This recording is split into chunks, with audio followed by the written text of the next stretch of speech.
Karena PKI dengan Islam di Indonesia ini beda-beda tipis. Betul apa betul? Nah, ini dia. Nah, akibat dari pemerintahan Jokowi. Dari awal Jokowi memimpin sampai mau selesai 2024. Kacau semua pejabat Jokowi ini. Allahu Akbar.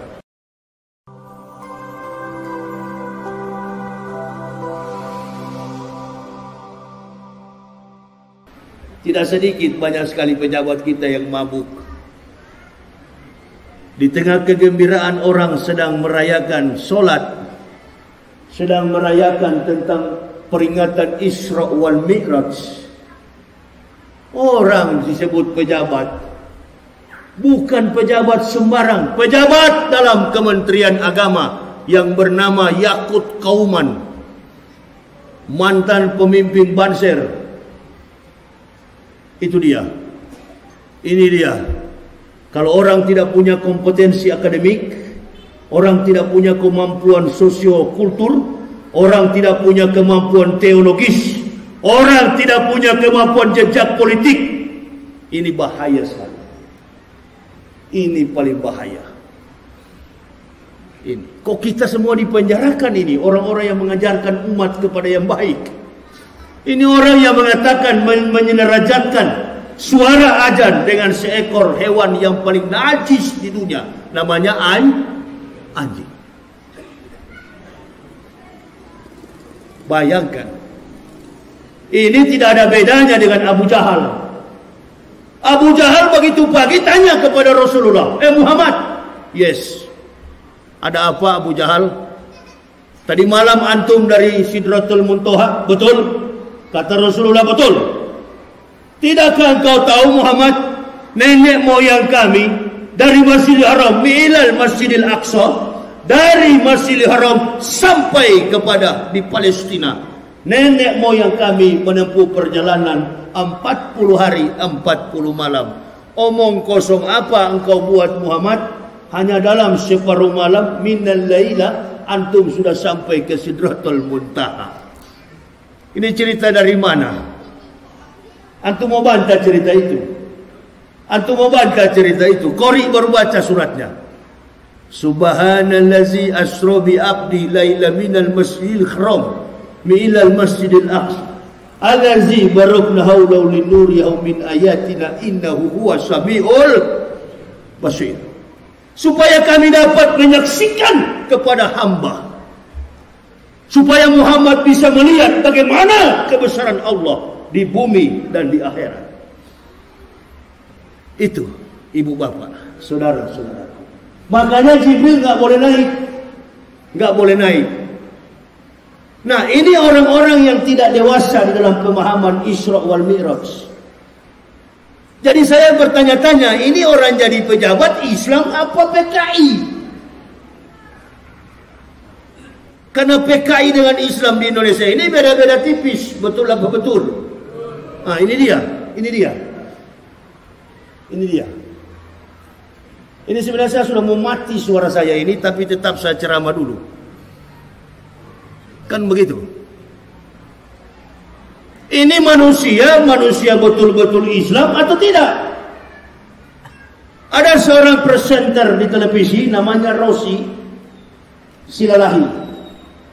Dia katakan mulai dari dia SD sampai dia perguruan tinggi, sampai dia SMA, dia bertetangga dengan orang Islam. Dia damai-damai saja, dia sejahtera, dia enjoy karena dia bertetangga dengan seorang Muslim. Saya masih kecil, dari SD sampai perguruan tinggi, saya di Manado, tetangga saya orang-orang Islam, 11 kepala keluarga di kampung saya. Mulai dari kecil, dari umur 8 tahun sampai saya dewasa, setiap kali azan subuh, azan zuhur, azan asar, azan maghrib sampai kepada azan isya, 5 waktu dalam sehari saya hafal mati-matian azan itu. Ibu saya sampai larang sama saya, kamu jangan olok-olok suara orang Islam menyampaikan azan. Nanti kalau mereka dengar, mereka marah. Saya bilang gak usah takut. Kalau dia marah, kita pukul dia di kampung sini. Karena dia cuma 11 keluarga, saya ratusan orang di kampung itu. Padahal saya cuma main-main bilang begitu. Kebanyakan kawan-kawan saya beragama Islam. Saya tanya teman saya, orang yang beragama Islam, antum hafal nggak suara azan? Dia bilang saya hafal. Coba kamu lapaskan. Coba kamu eja. Saya mau dengar. Saya bukan lapaskan dulu. Saya mau eja. Kamu eja. Saya mau dengar. Kamu sudah hafal belum azan itu? Ternyata dia agama Islam tidak hafal. Innalillahi. Dia kalau azan zuhur sampai dengan azan maghrib dia hafal. Giliran saya suruh azan subuh, di sini memang dia terkucar kacir memang. Nggak bisa, dia nggak tahu. Dia bilang, kamu tahu dari mana? Bagaimana saya tidak tahu? Langgar. Itu di tetangga saya itu bukan masjid, namanya langgar. Bukan masjid itu, apa namanya? Musola. Nah, setiap kali datang mengaji maghrib, Allahu Akbar. Setiap kali mengaji, setiap mengaji pun kami olok. Tapi saya marah kepada kawan-kawan yang lain. Kamu jangan olok, kita dengar. Kita dengar. Kayaknya lebih bagus daripada kita belajar agama Kristen daripada itu. Nggak boleh begitu kamu. Lapor kamu, nanti dilapor sama orang tuamu. Dilapor, dihajar sama ayah saya, dipukul sama ayah saya. Nggak peduli saya tetap bergaul dengan saudara-saudara yang Muslim. Sampai saya besar, saya menjadi Muslim hari ini. Sudah ada benih-benih hidayah yang Allah tanamkan kepada kami. Saya pribadi, dari kecil sampai dewasa, sudah ditanamkan cinta kepada Islam. Saya sampaikan itu dan ibu saya katakan, jangan disampaikan ke orang-orang yang lain. Saya bilang semua sudah tahu, saya sudah hafal. Bila perlu kalau ada orang Islam yang suruh ajan, saya yang ajan nanti. Waktu mandi di kali, ini saya mati kutu.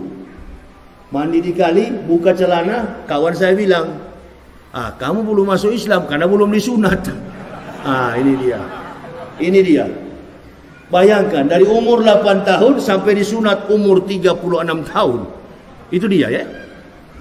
Nanti 2006 saya disunat setelah masuk Islam. Ibu bapak bayangkan bagaimana seorang kafirun menunggu datangnya detik-detik panggilan, ketukan hati seorang hamba untuk dipanggil oleh Allah mengucapkan la ilaha illallah Muhammadar Rasulullah. Kami hargai perjuangan itu dari umur 8 tahun sampai 38 tahun. Ini sudah jadi pejabat, innalillahi, pakai kopiah. Saya terus bertanya-tanya, ini orang-orang ini betul-betul Islam ini atau iya, aduh, kalau lihat dari penampilan, Masya Allah. Saya nggak yakin kalau memang betul-betul Islam. Saya nggak yakin.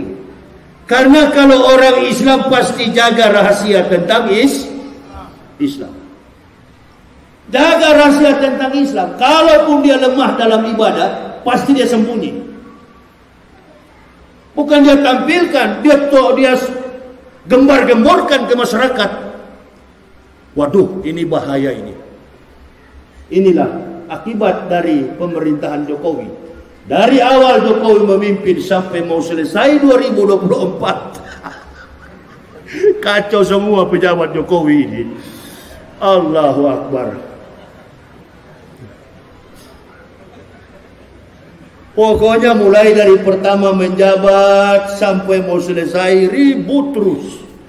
Saya terus berpikir, memang sengaja dibuat-buat begini, dikasih ribut.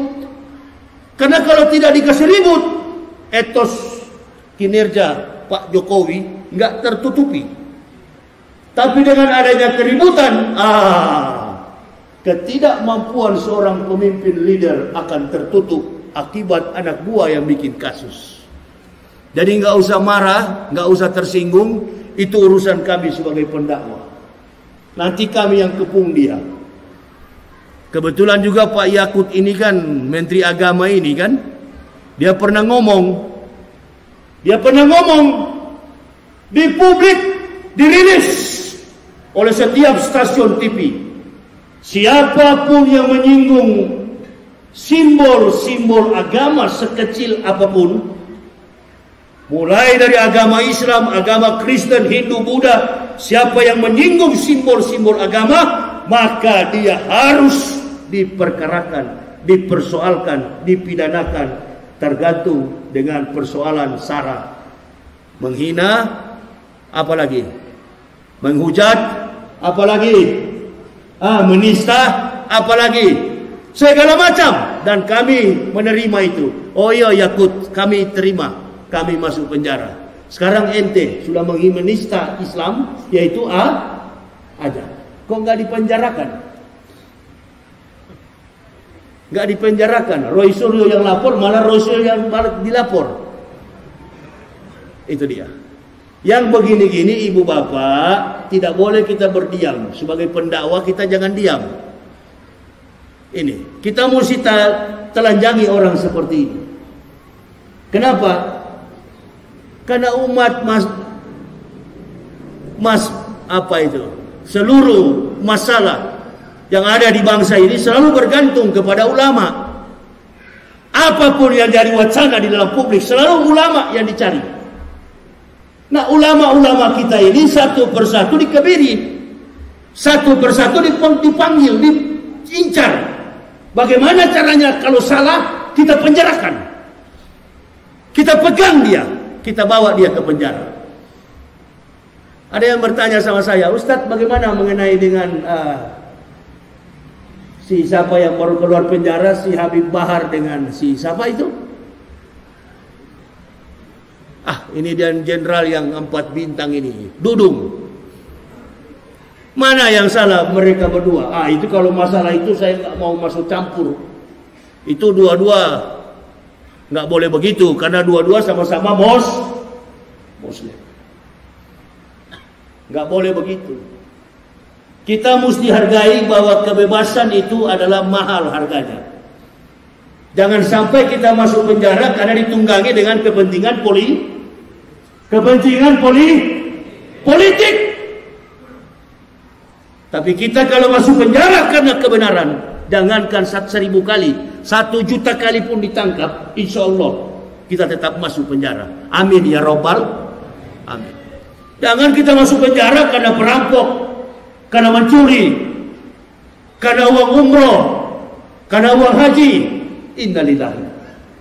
Tapi kalau kita masuk penjara karena menegakkan kebenaran, insya Allah 1 juta kali kau tangkap, insya Allah kami akan tetap maju. Polisi tangkap saya dalam keadaan sakit, jantung saya bengkak, karena hobi saya suka minum kopi sampai puluhan gelas. Kena saya, di Padang saya kena, Aceh saya kena. Dalam keadaan sakit saya bawa mobil pulang ke Jakarta, bengkak jantung saya. 2 minggu saya di rumah sakit, datang polisi dalam keadaan terbaring kaku di dalam rumah saya. Keluar rumah sakit, polisi datang. Ini Ustadz, kami akan menangkap Ustadz pada hari ini. Oh ya, saya tunggu-tunggu komandan. Sebenarnya kami mau datang 27 orang, tapi karena lihat mau tangkap Ustadz, kami datang 19 mobil. Bayangkan itu. Tangkaplah Ambo. Ditangkaplah kami. Begitu saya ditangkap, bagaimana Ustadz? Kok kayaknya Ustadz setengah mati bangun dari tempat tidur ini, dari peranjang. Saya bilang memang saya sakit keras komandan, tapi saya berdiri ini, saya laki-laki bukan perempuan. Ayo bawa saya ke penjara, sekarang saya siap. Tanya polisi-polisi yang di Mabes, apa saya menyerah dulu atau pakai nangis dulu? Sampai mati kau menangis, bukan mujahid itu. Atau begitu ditangkap, tunggu lawyers apa? Nggak usah pakai lawyers, nggak usah pakai penasihat hukum. Bukan sedikit yang membela saya. Wallahi banyak yang membela saya. Dari segala macam ormas yang akan bela saya menjadi penasihat hukum. Mulai dari masyarakat biasa, mulai dari pihak kepolisian sampai Jaksa Agung menawarkan kepada saya, kami akan menawarkan Ustadz penasihat hukum. Apa jawaban saya? Ini persoalan saya dengan Allah. Saya tidak pernah masalah dengan hakim, saya tidak pernah masalah dengan polisi, saya tidak pernah masalah dengan juru bicara, jaksa penuntut umum, bahkan dengan apapun ahli-ahli forensik, ahli pidana, ahli segala macam. Saya tidak punya masalah. Saya bermasalah dengan Allah. Saya hadapi sendiri. Waduh, bahaya hukumannya ini Ustaz. Kalau nggak pakai pengacara. Apalagi Ustaz ini musuhnya rezim. Makana lillahi ayatan bizami waladin subhana isa qada amran fa'ina ma yaqulu lahu kun fayakun. Jadilah maka jadi. Silakan. Ditanya oleh hakim, ditanya oleh jaksa penuntut umum, apa betul Pak Yahya bilang begini? Betul. Apa betul Bapak bilang begini? Betul. Apa betul Bapak bilang begini? Betul. Kok nggak ada yang salah? Betul semua. Betul, Yang Mulia. Nggak usah putar-putar sini, putar-putar sana. Kita ini pendakwah. Mulut kita akan didengar oleh umat. Sampai bilang Ustadz Yahya sekarang bergaul dengan cebong. Yang datang ke saya itu ya satu-satunya Ustadz yang besuk saya. Tidak ada Ustadz yang berani datang membesuk saya. Hanya satu Ustadz yang mendatangi saya, yang membebaskan saya adalah Ustadz Yusuf Mansur. Saya tidak pernah tahu apa masalah beliau. Tapi yang saya tahu di dalam YouTube, saya pernah hantam beliau waktu ceramah. Dan tidak ada urusan secara pribadi antara ulama A dengan ulama B, ulama C, ulama X, ulama O. Enggak ada. Namanya kiai, namanya ustaz, tetap saudara. Ini nih, orang-orang yang baru ngaku-ngaku ustaz, ngapal Quran tidak tahu, ngapal hadis tidak tahu, ngaku ustaz. Ini Gus Nur punya mulut ini. Hati-hati dengan Gus Nur itu. Itu kalau ketemu saya di daerah manapun, saya mau tanya dia itu. Itu bahaya mulut seperti itu. Di dalam penjara itu hampir dihajar sama anak-anak FPI. Di dalam penjara tidak bisa jadi imam, di dalam penjara tidak bisa jadi khotib, di dalam penjara tidak bisa menebarkan ilmu karena tidak punya kompetensi, kemampuan keilmuan Islam. Gus Dur, apa Ustadz bagaimana model begitu? Ini yang perlu jamaah mesti hati-hati. Jangan suka kita diadu domba. Tidak usah kita suka diadu domba. Belum tentu juga setelah Jokowi turun ada presiden yang lebih bagus ke depan. Belum tentu. Ini pertarungan yang sangat luar biasa.